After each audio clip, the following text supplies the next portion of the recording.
Hey, part of Nerdhilistic here. Others might join us on this series eventually, but I couldn't contain my excitement to get going. If you're a Homestuck, all you really need to know is that this is an alternate universe where everyone is trolls. You can skip my recap of the series by jumping to the time currently displayed on the screen. To any remaining newbies who have somehow stumbled upon this, an extra hello! I don't think you need to read Homestuck in order to get enjoyment out of this story, but you'll probably be pretty confused initially. Here is the original's super condensed plot. Homestuck is about a boy who plays a video game with his friends. It then destroys the Earth. Turns out the game was half discovered, half made by some aliens called trolls, whose world was also destroyed because of the game.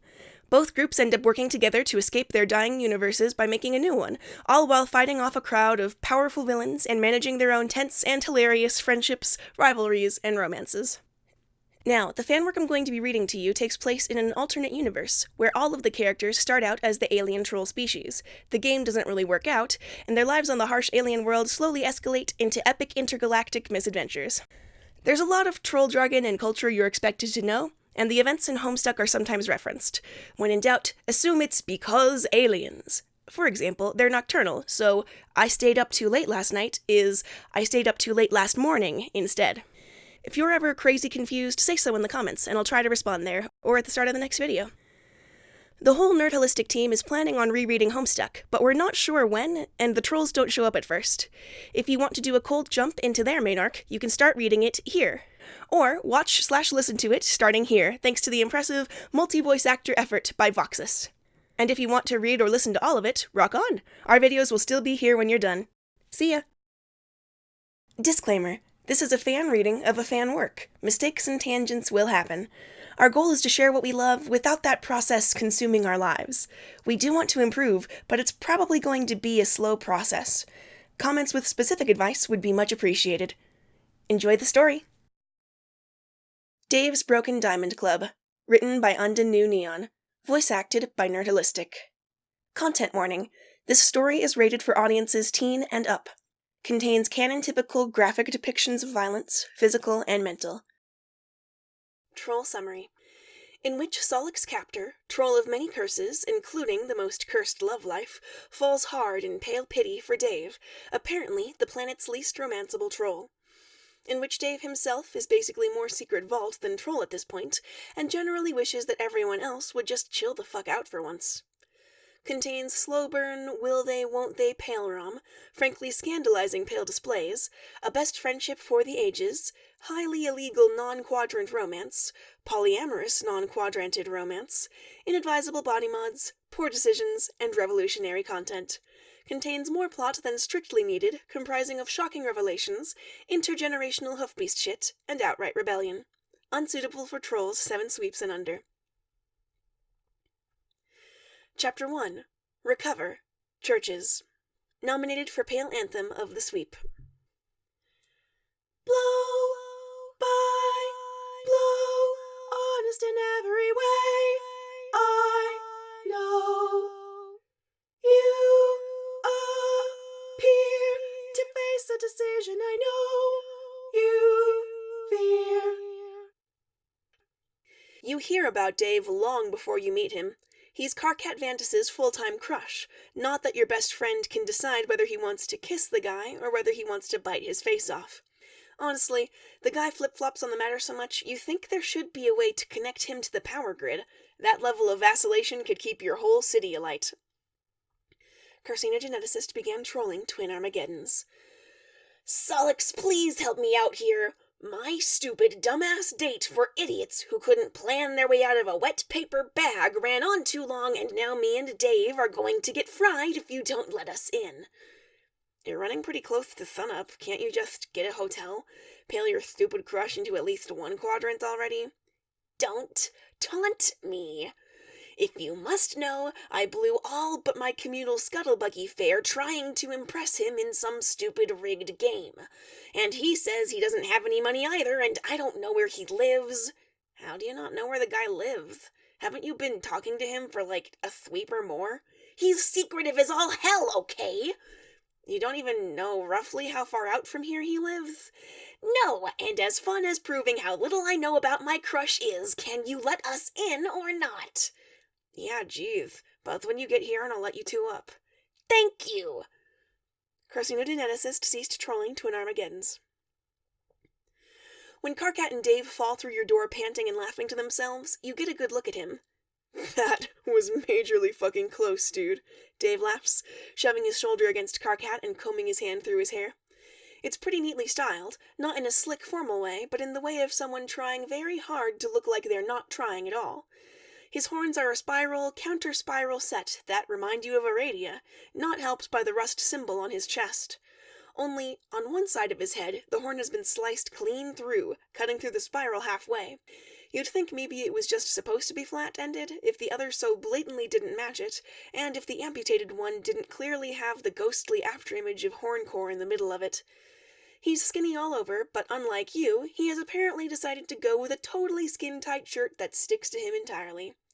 Both pitiful and fuck you. You're starting to see why Karkat has his problem. You're lucky I'm so nice, you say, instead of staring more, and shut the door behind Karkat. Your generosity is appreciated.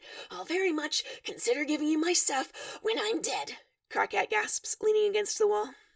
Thanks, I guess, you snort. So, Solix, right? Heard a lot about you, Dave says, suddenly a lot more impassive. Oh? You ask, eyeing Karkat side on. Holy shit, you sack of bulges! What are you about to say, even? Karkat hisses at him. You can't stop a guy from spitting mad truth, Dave protests. Yeah, Karkat, don't stop him, you grin evilly.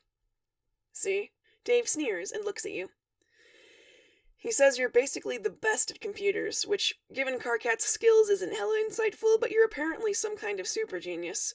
Plus, his very best friend, who he'd clearly kill for, and routinely bemoans how you don't deserve to have people treat you the way they do, Dave says seriously. You look over at Karkat, who looks like he's considering leaping out of your window in mortification to either let gravity or daylight do its job in finishing him off. Aw, Dave is telling the truth. Karkat has all kinds of warm, mushy feelings for you. This is hysterical. I like you, you snicker. I hate you both, Karkat insists loudly, and everyone ignores him. Nah, Dave says with a half-grin that flashes fang.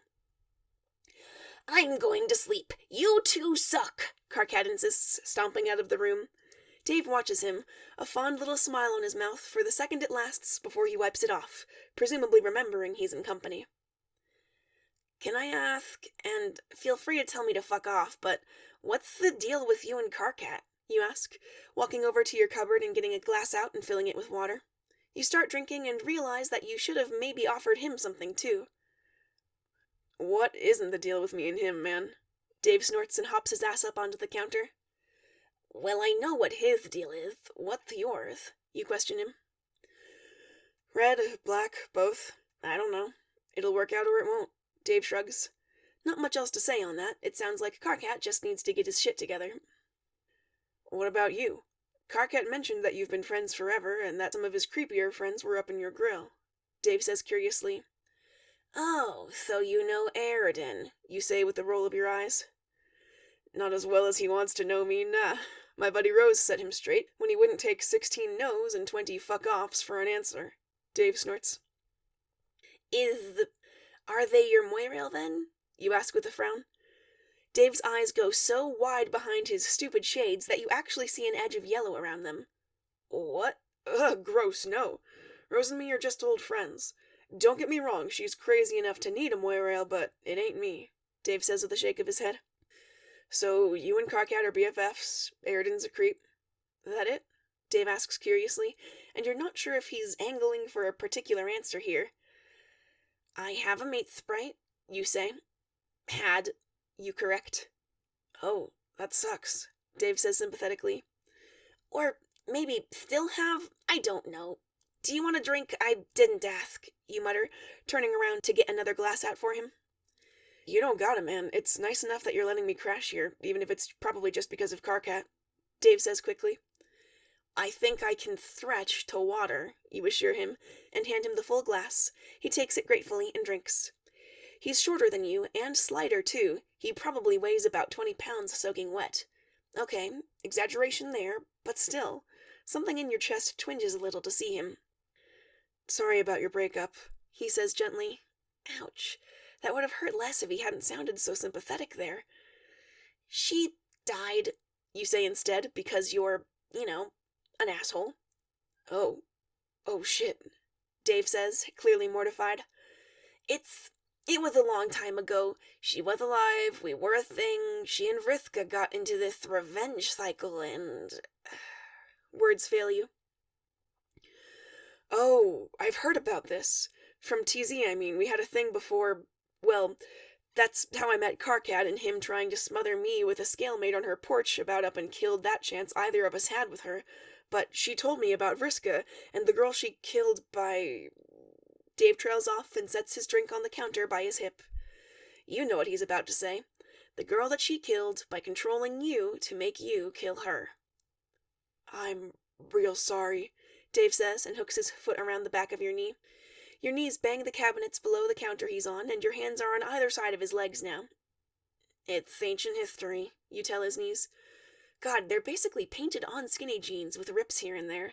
Is he trying to advertise how easy he would be to snap in half over the knee of anyone with a healthy BMI? Doesn't sound like ancient history, Dave points out. She's sort of haunting me, literally, as the ghost. And Equieth keeps putting her ghost in a robot, and when he does that, their flesh instead, I don't know, it's complicated, you say. Dude, his hand is on your neck now. I think anyone else who says their shit is complicated owes you a formal letter of apology and maybe a blowjob. A startled laugh escapes you, and Dave flashes a prickle-toothed smile, clearly pleased at having made you feel better.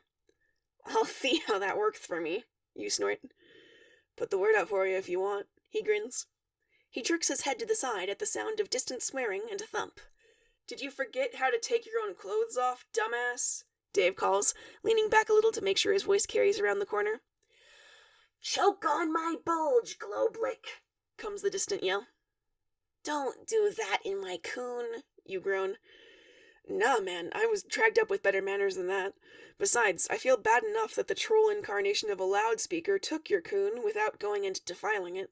Not that he and I are even, Dave's skin goes a little darker, and he tries to convey through hand gestures just how much he and Karkat are terrible at actually getting their shit together.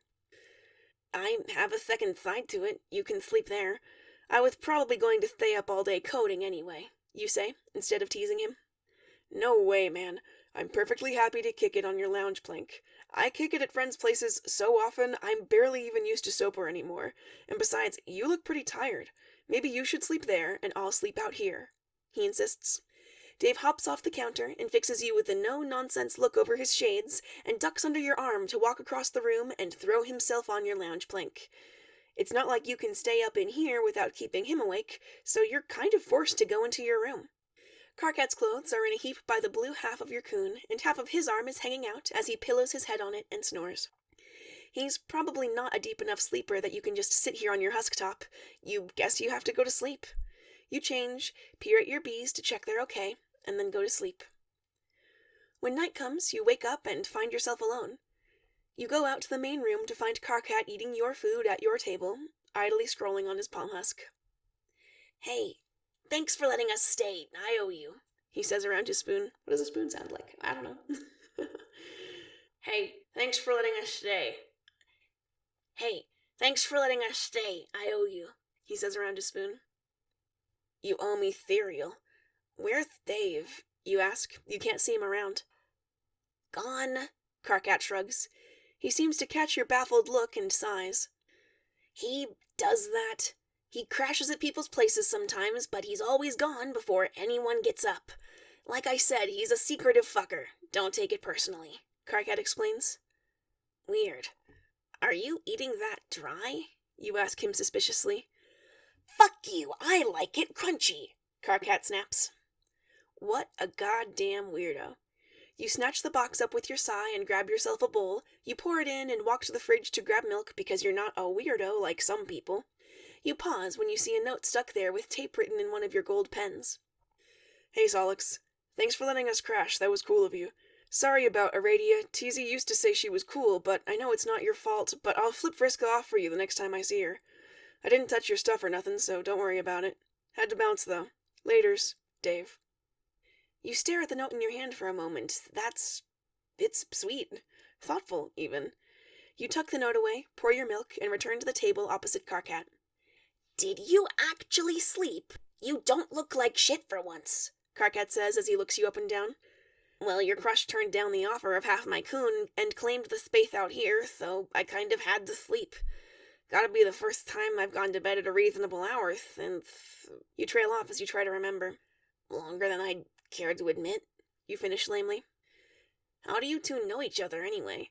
I know you tried to smother him with one of Teethy's scalemates, but I know you didn't meet him there. That was just in person or something, right? But I don't remember if you told me how you did meet him. You ask and shovel cereal into your mouth.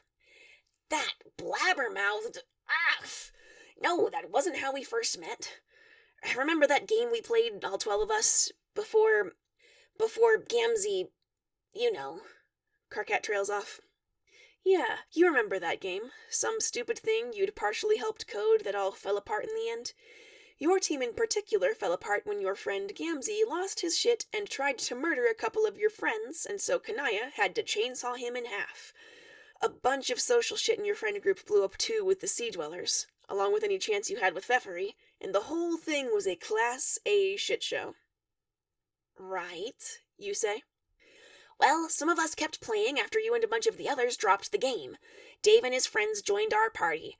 The whole beta fell apart after that anyway, but we kept talking to them. One of Dave's friends is Kanaya's mate sprit. You know, Rose, Karkat explains. Oh shit, you do know about that girl.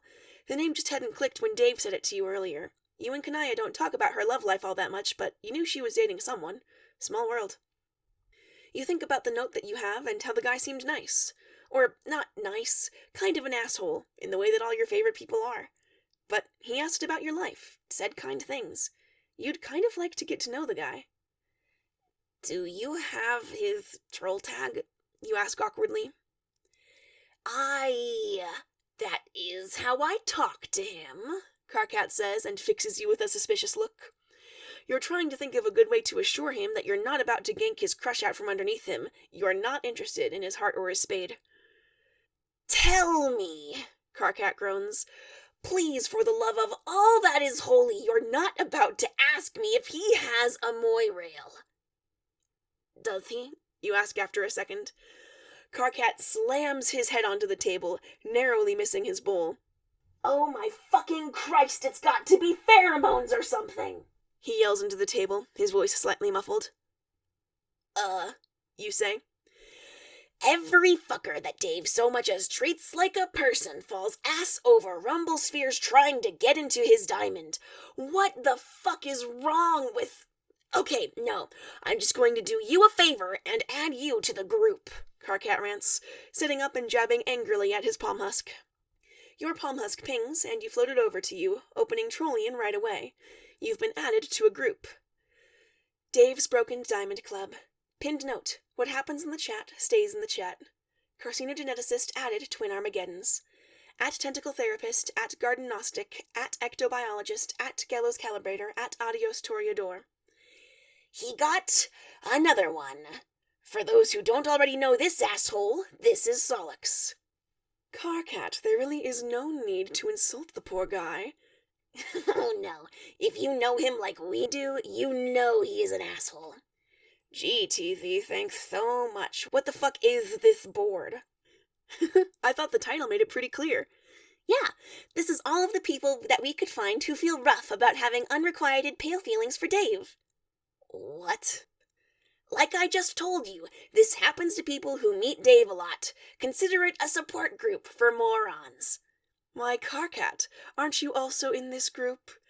Yeah, self-burn. Ha-ha, laugh it up, Lalonde. You still want him. I at least have mostly moved on to other quadrants. So, Solix, I know a little of you through Karkat and Kanaya.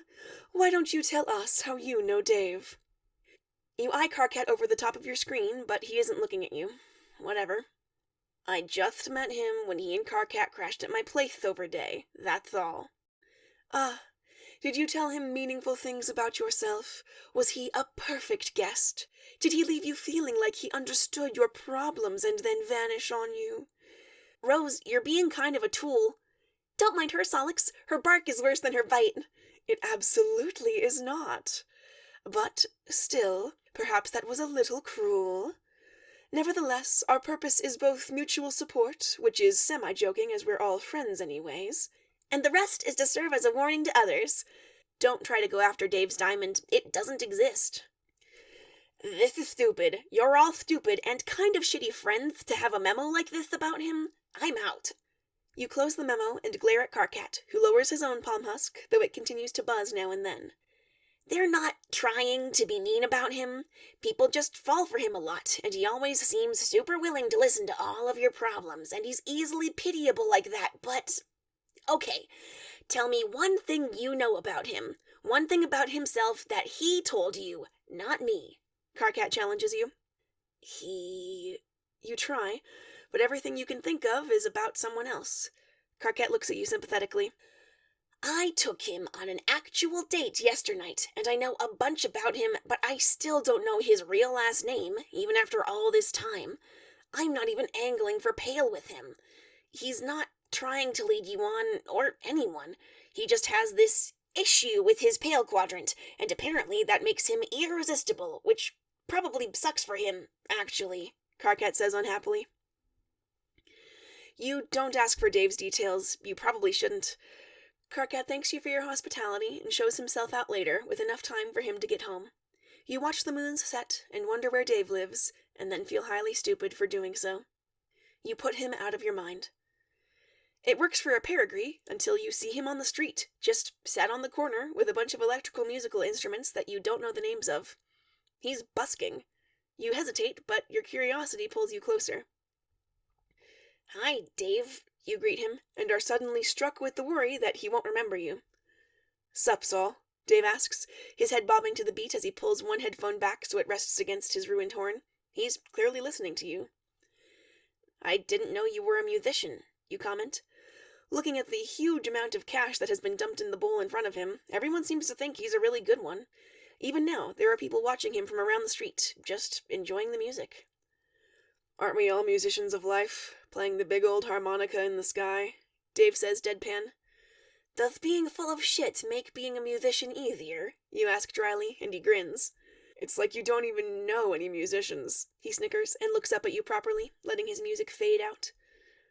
I've never seen you around here before, you say, like a desperate dumbass.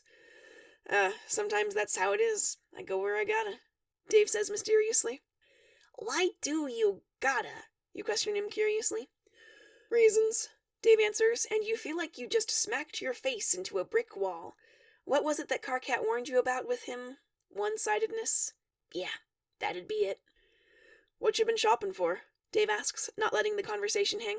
He inclines his head to your bags, and you look at them as well, like you've forgotten what you put in them. Oh, right. It's just stuff for my bees. I run an apiary mainframe, and some of them are getting mites, which can be really bad, and it fucks with my code. Besides, I should look after them, you say. Oh, that's nice. I know a dude who's big into computer shit, and I think he has some apiary stuff at his mate Sprit's place. It's all techno-wizardry to me, but it's cool that you're into that. Karkat said you were the best, Dave says, though his posture stiffens and his voice stutters partway through. To his right, an olive blood, who has to be almost at ascension age, walks over, paper in hand. Nice music? He says uncertainly, despite Dave not playing any music right now. He awkwardly finger guns at Dave and walks away. You stare at the substantial sum of notes he just dropped at Dave's feet there, and watch as Dave snatches them up, unfurls them, and peers at some white paper within. Fuck, I gotta bounce, Dave hisses, and starts grabbing his stuff up hastily. Oh, do you live around here, or... You trail off. Dave stands up, his attention solely on his palm husk. Ugh, fuck. Fuck of all times for the goddamn A-train to be down, shit. Dave looks around desperately, and then stops when his focus falls on you. He seems uncertain, but you're sure he needs help. What's wrong? You ask him carefully, and watch the way he recoils a little at the mere question. Nothing, it's all peachy keen. Say, you don't happen to have any transport of your own around here, do you? He asks you. I am my own transport, you tell him, floating off the ground. Yeah, I can float too, but not... Oh, snap, I forgot you have hella powerful psi. Could Fuck, I hate to ask, but could you fly me over to the B line at Thresh and Strafe? He asks hopefully. You're not too far over from Thresh Street, but it doesn't intersect with Strafe for ages. You don't exactly get the trains a lot, but you know your street directions enough. I can do that. You nod and hold out a hand. Dave seems to hesitate, but takes it, and you pick the pair of you up off the ground. Where do you need to go? You shout over the wind as your speed picks up. Fuck, I'm not gonna make it, Dave curses, looking at his palm husk. Where do you need to go? You demand. The coast, right past the end of the train line, but I can't, he starts to say. Shut up, I'll take you. Come here, less wind resistance for me to block, you tell him, pulling him close against you. You form a small cone of sigh ahead the two of you to stop you from being buffeted by the wind. You streak above the train tracks as the city falls away below you and suburbs take its place. Ahead, the ocean starts to rise into view. Shit, there, Dave gasps, pointing to a stretch of coastline. You swoop down and drop him on the beach. He stares up into the dark sky, scanning for something. He pulls his palm husk out and taps away hurriedly at something, only to break off into a sprint to the left. You follow behind him. He was telling the truth about having his own psionics, but they're obviously not all that strong. He just seems to use them to boost his regular movement, jumping higher over rocks on the beach or running faster. A distant thrum makes you look up. It looks like a delivery drone, but it's flying really weirdly and seems to be in a tailspin to the water. Fuck, he yelps and throws out a hand. The box glows with red psi for a moment, but Dave's grip either slips or he's not strong enough. You want that box it's got? You shout. Yes, Dave yells back. You grab hold of the crate, but the deranged drone isn't letting go like they usually do. Below the drone, the ocean bubbles, and you stare in horror as a giant sea monster breaches the surface. Fuck off, Dave shouts and flings rocks at it. Are you crazy? You demand, but he ignores you. Unfortunately, with your lapse of concentration, the monster breaches the water fully and snags the box and drone in one. Your eyes widen at a flash of white at the back of its head. There's a thing attached to it, and you've seen pictures of things like that with their fake arms and legs for disguise, the smiling face that's not a face. Oh, come on, Dave shouts in frustration. A troll bursts from the water and lands on the rocks by you. You see gills and think sea dweller, right up until you see bronze on their edges and on his shirt. He looks like an adult, maybe more so than the olive guy that you saw earlier, and he's already got a sword in hand. Where's the crate? He shouts at Dave. That thing ate it, and Cal's... Dave starts to explain, but the barely sub-adult snarls at him and leaps to the water. Yeah, well, fuck you too, Dave mutters. What the hell is going on here, Dave? Is that a mind leech on that monster? They turn people into zombies, you say, waving a hand at the thrashing sea monster. Yeah, I know, Dave shouts over the noise. The bronze blood with inexplicable gills suddenly breaches the surface and stabs the creature in the chest, to much wailing. Help me distract that thing or Durka's gonna die, or if you won't help, then just go. Dave shouts and hauls a large rock off of the ground and flings it at the monster, clearly trying to aim for what you're sure is a mind leech. You didn't know they could get that big, and you've never seen one that's white before. It's almost Lucis white. The bronze blood, Durka you suppose, does his best to gut the creature while it's still alive. You focus and part the flesh that he's cut for him, enough that he can reach in and grab the box with one hand as he parries off the desperate defense attempts of the monster. He hauls the box free and falls back into the water. The monster screeches and tries to attack him, but it's too weakened. Durka leaps out of the water once more to land on the rocks by you two, dropping the crate at Dave's feet. He turns when the creature and the white mind leech on it suddenly dive. Wait, are you injured at all? The guy asks and grabs Dave by the face, his leather-gloved hands cradling Dave's jaw on either side. Your insides go cold, so he is with someone then. Dave huffs and squirms out of his touch. I'm fine. You need to get a better messaging service, you paranoid lunatic. Your mate Sprit found me all of 15 minutes ago, and it's only because my friend here has outrageous psionics that I was able to get here in time. If not for him, you'd be crateless and we'd all be fucked. Dave snaps. Durka turns his gaze on you. He's wearing shades as well, but his are sharp and pointed. The sign on his chest is definitely bronze, and now that you're up close, you can see that the gills are technological body mods. I told you about trusting people, Durka says lowly. It's not like I'm going to tell anyone about this because I have zero clue what the fuck just happened, you shout. Durka makes a thoughtful noise, and his sword twitches. Dave wasn't in front of you, and now he is, his body between you and Durka. Don't kill him, he snaps. He knows too much, Durka points out. He just said he doesn't know shit. Besides, he's good at keeping secrets. A bunch of my friends have shit they want to keep on lock, and he knows all about it and never blabs, okay? Besides, if you kill him, you'll ruin my whole social life, and don't you want me to have a normal one of those? Wasn't that your thing? Dave negotiates.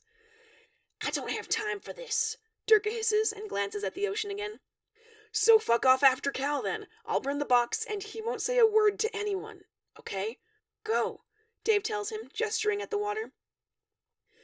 Don't go home, it's too dangerous. Get somewhere safe.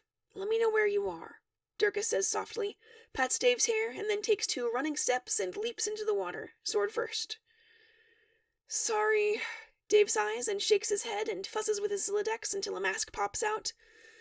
Durka's not usually that crazy. Shit like this just gets him amped up, Dave says apologetically, turning to look at you. He's basically an adult, you point out.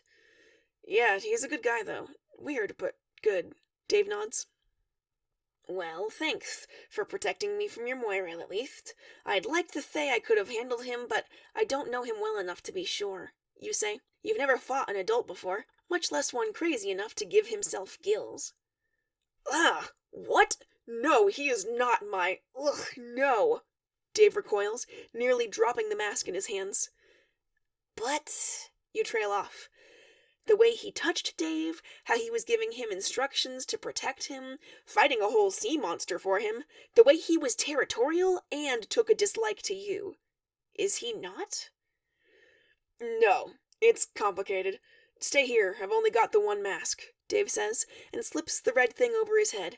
It has darkened eye slots and a vent around the mouth. It's a gas mask of some kind. I thought you said other people shouldn't say their shit is complicated, you say, but Dave makes a gesture for you to be quiet and creeps towards the crate. He pulls a thick pair of gloves on and projects a barrier of red psi in front of him before splitting the crate open. There's a loud bang as the sides fall down, and shrapnel explodes out of it. You catch some of it before it hits you, and you find that what you're holding is several very sharp-looking shuriken. Dave looks over at you, and seeing that you're fine, he peers in the box and then steps back. Can you turn around? He asks you, voice muffled by the mask. What? Why? You ask. Because I need to burn these clothes, he answers flatly. He's already squirting some kind of fluid into the crate. A puppet tumbles out, and Dave jumps a foot in the air and stays there, floating in horror. He starts to tug at his shirt, and you turn around. You want these back too? You ask, and float the shuriken over to him. Yeah, just drop 'em, he says, and you hear fabric shuffling. Dave lands at your side in clean clothes, but no shoes. He pulls his helmet off without touching it, and gingerly puts it away in his Zilidex. I'm guessing you probably have a lot of questions, Dave says awkwardly, and flings a lit match at the crate that goes up in a whoosh of flame. I'm guessing your secretive ass isn't going to tell me anything, you counter. Dave sighs and pulls his shades off, peering at the lenses and rubbing at them, although you suspect it's a diversion so he doesn't have to look at you. Would it make me a total tool to ask you not to tell anyone about any of this? He asks. Why don't... You hesitate and rub at your temples where you can feel a stress headache building. Why don't you tell me what you're okay with me knowing, rather than me asking you shit that you're gonna get cagey about? And what if what I tell you doesn't cover what you want to know? Dave says, raising an eyebrow at you.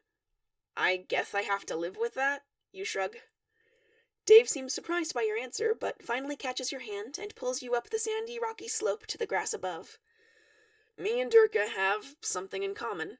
It's kind of a shitty thing, so we're working together, and he kinda gets my situation, so that's why he's all like that. But that's all. He's almost more my Lucis than my friend, I swear. I didn't mean to get you dragged into this, he insists. But... Wait, no, you weren't going to ask questions. Anything else? I should probably get you somewhere safe. Rose's place isn't far from here. She invited me to her party anyway, so we'll be cool there. Anywhere not out in the open is good, Dave says, looking upwards dubiously and tugging you along towards a direction that he apparently knows about. So you're not going to tell anyone, then? Dave asks, looking back at you. You already asked me that, you point out as the two of you get off the grass and onto upscale paving. Yeah, but you didn't actually swear not to tell, he says, looking uncomfortable. As long as keeping your secret isn't going to kill me or my friends, I won't tell anyone, you swear. Dave nods, seemingly satisfied with your word, and pulls you down the street with his hand still in yours. A few minutes pass as you look the neighborhood over. It's a nice place, serious high blood money, with giant mansions spaced out along the well-manicured lawns and fancy roads. You try to remember what text color his friend Rose wrote in, but it escapes you. You're really not going to ask questions? I kind of anticipated questions, Dave says suddenly. I have plenty of questions, but I did say I wasn't going to ask, you say. Dave opens his mouth and then hesitates, seemingly uncertain about what to say. Finally, he just eyes you side on suspiciously. Is this like reverse psychology? Rose has tried that before and it doesn't work, he mutters. That's not what I'm doing, you groan. Does he really need all of this subterfuge? But then again, his life seems pretty weird, and as Karkat has pointed out, it's really hard to find things out about him. How about I ask you a question? Dave asks, hopping up onto a small ornamental wall and walking on top of it with his bare feet silently gracing the tile. All right, you shrug. How strong are your psionics? You flew us here like it wasn't a thing. You don't even look tired at all, and I heard about, well, the shit with Aradia. That's stronger than any psionic I've ever met, Dave says, looking down at you from the wall. I'm off the charts. Not hyperbolically, even. I've done all the self-test stuff, and it's Wiggler stuff to me, you tell him. Dave stops and watches you, a slight frown between his eyebrows starting to form. But doesn't that mean that when you have to leave Alternia, you'll end up being a helmsman for a really high-powered ship? Like you won't even get a choice about it, he says softly. That right there is your whole depressing future. You've gone all over the place thinking about it, but who knows how you're actually going to feel about it when the time does come. You hardly want to be enslaved as a tortured battery for life, so you'll probably run when the time comes. Most likely you'll get hunted down and either killed in that process, or jammed into a helm anyway. There's not really much point in thinking about it. It sucks, huh? That expiry date, like you're milk and not a person, Dave says. You want to ask him what he knows about that, because that didn't sound like someone imagining your situation. It sounded like someone who's in a pretty damn similar one. He walks on, finally turning up the driveway to a massive mansion. Every feasible surface is covered with eldritch tentacle creatures, which is finely balanced between creepy and obscene. That's probably deliberate. Dave raps his knuckles on the door, and then heaves a dramatic sigh and pulls on a fancy golden rope. From inside, a cacophony of large ominous bells ring. Wish I knew why she was like this, Dave mutters. You're about to ask who he means when the door swings open, revealing a fish troll that you can only describe as terrifyingly regal. Her jaw-length, sleek black hair is parted by violet ear fins on either side, her neck slit with delicate gills. Her clothing is dramatic, bright violet, and entirely what you would expect of someone stylish enough to date Kanaya. Dave? I didn't expect you. You said you wouldn't be able to make it. And you brought a guest, Rose says, looking you up and down. Yeah, this is Solix. Don't be a tool. Thanks for the invite. I gotta make a call. Okay, bye. Don't kill him. Love you, Dave says rapidly, pushing past her and rushing up the stairs. Leaving you alone, on the steps of a mansion of a sea dweller you don't know. Thanks a lot, Dave. Rose smiles, her teeth showing and her ear fins flattening. Solix, so nice to finally meet you in person. I've heard so much about you, she purrs. She has? From who? Karkat? Kanaya? Dave? You flounder. Do tell me, she says, leaning in and hooking you in closer with a claw in your collar so her lips are nearly at your ear when she speaks. How's pale flirting with Dave working out for you?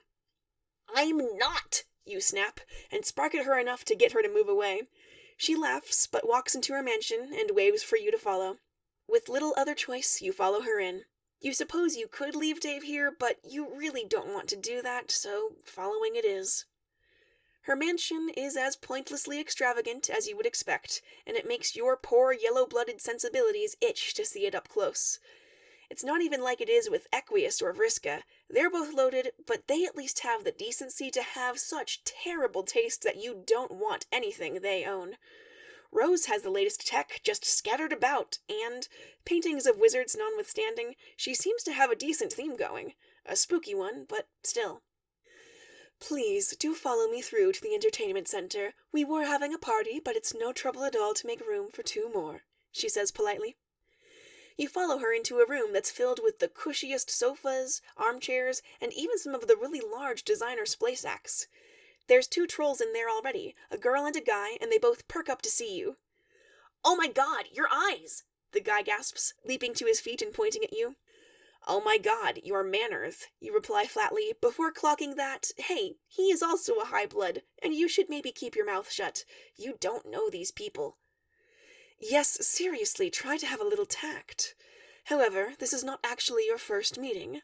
Everyone, this is Solix.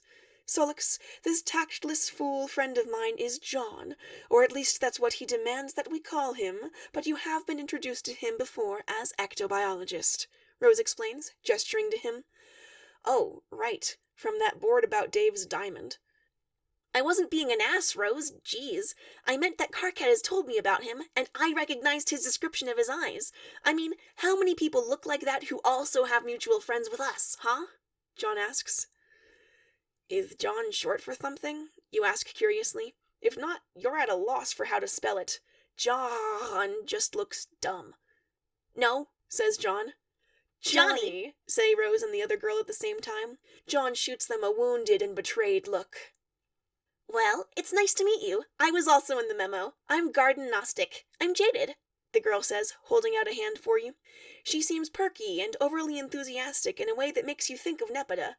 But instead of Nepeda's olive, or the jade that her name would suggest, her sign is bright lime. You manage to keep your mouth shut on any smart comments, like you're clearly not jaded, but only just. So, did Dave come here with you, or? Jaded asks, tilting her head in a slightly canine way that fully matches her horns. Yes, he burst in and rambled about needing to make a call and ran up the stairs because he is perpetually sure that he owns the place, Rose sighs with a shake of her head. So, you came here with Dave. Where were you before here? Rose asks, turning her attention to you again. I bumped into him on the street near my place, you say. It's technically true. There was just a dramatic monster fight, a demented adult, and a bomb between that and now. And you came all the way out here, Rose says. Unless I'm dreaming this, yeah, you nod. Rose, Dave calls, sticking his head around the door. Hey, John, Jaded. Aw, hell yeah, it's a party, Dave cheers, seeing his other friends. Rose was just asking how you 2 got here, John says. You bet he's trying to catch Dave out on what you said. Walked, duh, Dave says flatly, and heads over to John to bump his fist, and then leans over to ruffle Jaded's hair. And you did that without shoes? Dave, why do you not have shoes? Rose asks disapprovingly, her hands on her hips. Reasons, Dave answers flatly. And what situation led to these reasons, Solix? Rose asks, peering at you accusingly. You didn't expect this inquisition to turn on you. Shenanigans, you say with a nod. Dave laughs and lets himself fall over the back of one of the armchairs so he can sprawl out upside down. Rose rolls her eyes and takes a seat of her own. Come on, man. John has terrible taste in movies. It's great, Dave insists. Something in his expression suggests that the 2 of you aren't just here so that he can be safe from whatever the hell happened back there. You suspect it's for your safety too. And you don't know if it's from more packages like the one that just showed up, or from Durka, who didn't seem pleased to see you at all. With little other choice, you drop into the splay sack near him and try to relax. John does, it turns out, have terrible movie taste, though to his credit, he has good taste in friends. Jaded reminds you more than a little of Nepeta, and she's really easy to get on with.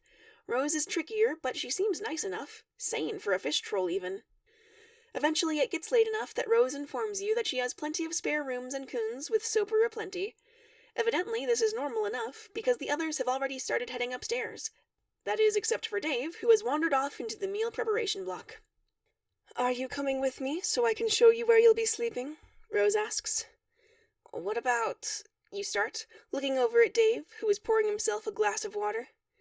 He'll sleep on the sofa, he always does. I'd swear he was allergic to soper for all he seems to avoid it. Rose sighs, with a worried pinch to her brow. Right, she had pale feelings for him too. Not that you... fuck. You let Rose lead you to a fancy guest room, you thank her for her hospitality, and silently curse her for being so rich, and then you're left alone. There's even unopened toiletries in here. You brush your teeth and worry about Dave. There's so many unanswered questions, but he was very clearly unhappy with you seeing all that you did. If he is as phobic about closeness as he appears to be, and as much as everyone says he is, then it won't make him feel better for you to get on his case about it. You reluctantly climb into the coon and fall into a restless sleep.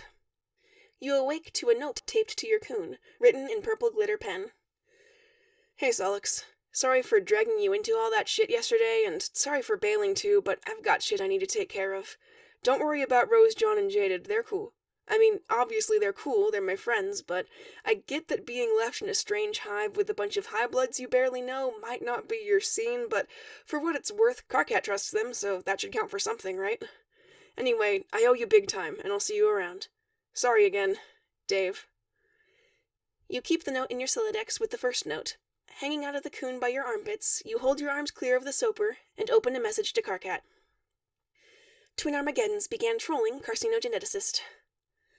I am not going to join your stupid group again, but I think I have a thing for Dave. I would say join the club, but you did just say you weren't going to. Sigh. Look, I've seen this before. He used to hang out with Tavros a bit, and then the guy got a crush on him and kept leaning into the whole pitying him thing, and it freaked Dave out completely. If you want to at least be his friend, try and be cool about it at least. Like you are, you mean? Bite me. Can I ask a question? Why haven't you made a move on him yet? I know you've taken him out on some things that you could possibly deny being dates if it went bad, but you two still aren't dating. Why? It's complicated. Because you can't pick a quadrant? Because, honestly, he didn't sound super bothered about which one you went for when I spoke to him about it. Oh yeah, I've known him for ages, but you hang out with him a couple of times and suddenly you're the expert. That's not an answer. Ugh, fine. The quadrant thing is part of it. I don't think it's fair for me to tie up half of his quadrants because I can't keep my shit straight. Why not let him make that call? Tell him you want both, or at least you know you'll want both often enough that the two of you block those off from other people. That's a lot to ask of someone. So? You're forgetting my other problem. What other problem? The fact that if we get in a relationship, we're probably going to end up paling. At least I hope so. The guy drives me crazy, and I spend more time than I want to admit thinking about good ways to shut him up that involve both of us being naked. That was more information than I wanted or needed. That sounds like the opposite of a problem for you, though. Really? You can't think of any other thing related to that which might color his opinion of me? You frown as you try to think. Color was clearly the hint there, but what? Oh shit, Karkat's a mutant. You forget sometimes because, unlike your mutations, Karkats aren't visible unless he's bleeding or, well, unless someone was getting really friendly with him, so to speak. If Karkat actually nails Dave down into his quadrants and then, nails him, then that factor will be pretty obvious. Do you think that'd matter to him, though? It's just complicated is all. You're the only one out of the two of us with any chance of being with him, apparently. You've got him right within the grasp of your greasy little fronds. You might as well see if it can work. Ugh. Needless to say, Dave was absolutely gone when you got up. It was awkward saying goodbye to everyone and flying back to your hive alone, but at least Dave's friends are polite, and honestly friendlier than they needed to be. End of Chapter 1. Thanks for reading with us. If you want to read ahead, you can find Undanu Neon's work here. If you want to contact the readers, comment below, or email nerdhilistic@gmail.com. And if you make something related to this project, we'd love to feature it, so let us know. Nerdhilistic, taunting the void by celebrating what we love.